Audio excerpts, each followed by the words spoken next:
Hello everybody, you have tuned in to Eric Jose on Making a Murderer on YouTube. I cover virtually any aspect of making a murderer. I go over the evidence, the documents, the photos. So if you like, stay tuned, and in the future I'll have many more videos besides the one you're about to see. Hello everybody, we are back again today to talk a little bit more about Brendan and to talk a little bit about the motion to compel filed by KZ. I find kind of interesting, but what you're all looking at right now, pardon me, you know, if you hear some of the Star Spangled Banner going off in the background. I don't know if you do or not, but you know, it is 4th of July. So anyways, this here is a piece of artwork created by a supporter, you know, Susan S, and she made this, and I just think it's absolutely fantastic. I mean, for Independence Day, it shows, you know, that America is the land of the free and the land of the home of the brave, and all the important things that it embodies and everything. But for some reason, Brendan is still kind of remaining in the black and white area. You know, it also ties in obviously with the prison uniform, you know, I mean, type of thing, because, you know, notoriously the black and white stripes have always been like a prison uniform. So I just found it absolutely brilliant. I wanted to share it with everybody, and it's just, I think it was an amazing likeness. You know, I feel like I'm looking right at Brendan there. It's just amazing. So thought I'd share that with everybody. We're here today to talk a little more about Len Kachinsky. We're going to be seeing an article here in a second where we find out that the Wisconsin Supreme Court has now decided to suspend him as a judge pending the outcome of this current matter, I guess, or whatever. So it would seem things are getting serious. So let's go ahead and we'll move into that article now.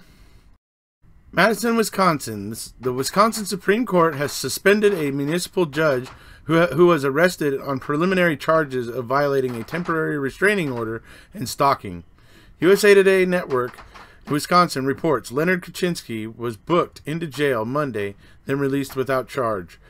The Supreme Court on Tuesday barred Kachinsky from exercising the powers of a municipal judge until further notice, saying in an order it's been informed he cannot properly discharge his official duties. Kachinsky's court clerk has alleged he harassed her and retaliated against her. A judge recently reissued a restraining order against him. The Wisconsin Judicial Commission has filed a complaint with the High Court. A Winnebago County prosecutor says a charging decision will likely come next week. Kachinsky hasn't returned a request for comment from the Associated Press. So now Len's being quiet. He has that big old goofy smile in his mugshot, but now he's not. Now he's declining to comment. Remember how eager he was to get up on that camera in MAM when he first became Brendan Dassey's lawyer, and he saw all the press and he like lit up and you know, couldn't wait to tell him how guilty Brendan was, essentially. But then there was that time in you know, when he was talking to the press, and he actually, because it was live, and he actually started talking and then stopped and said, "Can we start over?" And they're like, you know, it's live, and so he just continued talking. Anyway, the guy was hamming it up so much for the camera, so much, you know, looking for that attention, and it's like now he's finally silent. Now he doesn't have anything to say. I find that somewhat ironic. Alright, so that's where Len Kachinsky's at. He's looking like it's going to be pretty serious for him. And then now we're going to move on to this whole motion to compel thing. This is very interesting to me, because after everything that happened with the motion, you get the impression that it was like, oh, that motion was nothing. You know? Yet, the motion sparked an investigation. If it was so meaningless and so, you know, wrong or off base or whatever, how did it spark an investigation, I wonder? Now, see, this is the key about this. So it sparked this investigation, but the computer was handed back over to the state. They had it and did whatever they did with it. They had it long enough that they must have been doing some forensic testing on it. They had it for quite a while, a few months from what I can tell. And they will not give over the discovery of it. They will not give what they found over to KZ. And so now KZ is trying to compel them to hand over whatever it was that they learned from having that computer in their possession.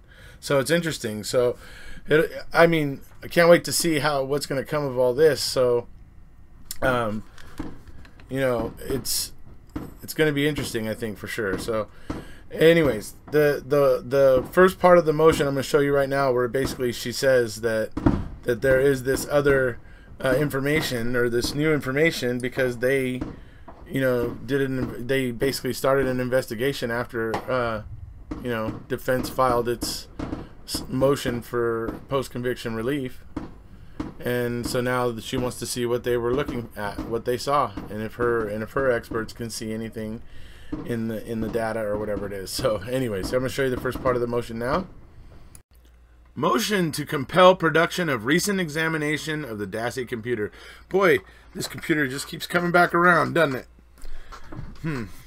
State, I mean, what we're finding out here is that the state re-examined the computer after Kathleen Zellner filed her, you know, 1,000-page motion back in June of last year.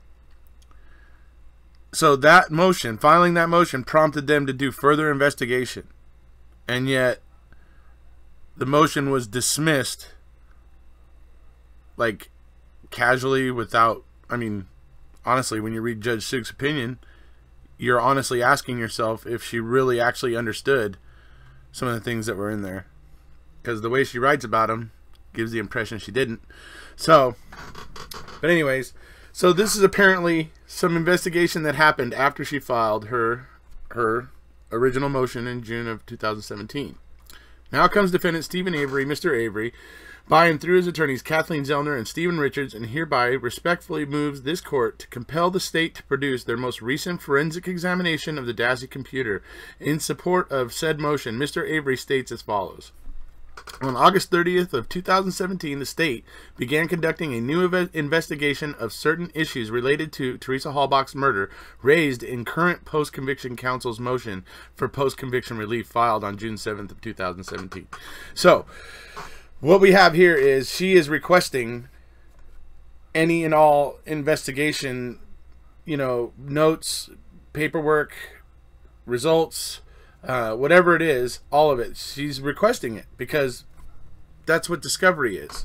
See, the fact that it wasn't turned over already, but the CD that Tom Fassbender was holding for 12 years was, I mean, there's a game being played here. There's definitely a game being played here.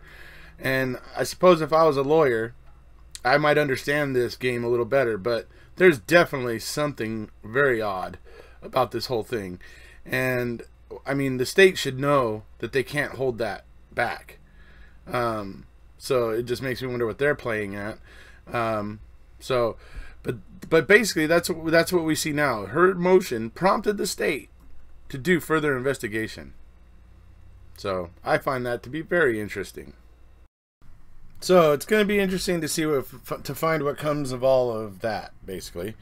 So I'm going to go ahead and end it off here with, like I said, this, you know, brilliant piece of artwork by supporter Susan. I mean, I just think I just love it. I think it's great. To me, it's very profound. I think it speaks volumes, and you know what it means to be American, what it means to have justice and liberty, and sometimes you have to be vigilant to continue to protect those liberties and justice itself. So that's going to be it for today, folks. Wanted to talk a little about Len Kachinsky, a little bit about that motion to compel, and of course share with all of you this really, really brilliant piece of artwork. If you haven't already, please hit subscribe, and we'll see ya.